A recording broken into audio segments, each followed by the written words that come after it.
లోకరక్షకుడైన యేసుక్రీస్తు నామంలో మీకు శుభం కలుగునుగాక. శరీరమంతా గాయాలతో నిండి ఉండి రక్తం కారుతుంది. ఆకలి దప్పులతో నీరసించిపోయారు. అటువంటి స్థితిలో సుమారు 135 కిలోల బరువున్న ఆ సిలువను మోయడం సాధ్యమా? యోహాను సువార్త 19:17లో ఆయన తన సిలువను మోసుకొని హెబ్రీ భాషలో గొల్గొతా అనబడిన కపాల స్థలమునకు వెళ్ళెను.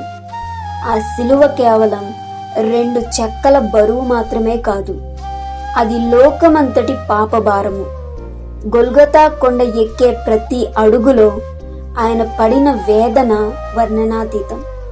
ఆ సిలువ క్రింద ఆయన పడిపోయినప్పుడు ఆయన లేవదీయడానికి ఎవరూ రాలేదు. సదుద్దేశంతో సాయం చేసేవారు లేరు. కానీ ఆ సిలువ నిజానికి మనందరిది.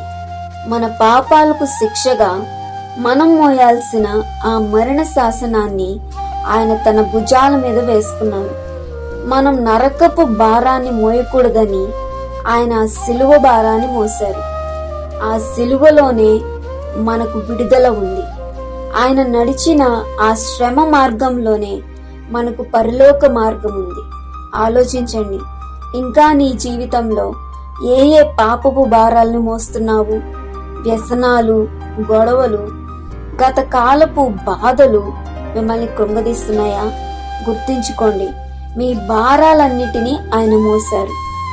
ఆయన మీకోసం ఆ బరువైన సిలువను మోశారు. మరి ఆయన కోసం చిన్న కష్టాలు, నిందలు సంతోషంగా మోయగలుగుతున్నావా? మనల్ని రక్షించడానికి ఆయన అంత దూరం నడిచారు.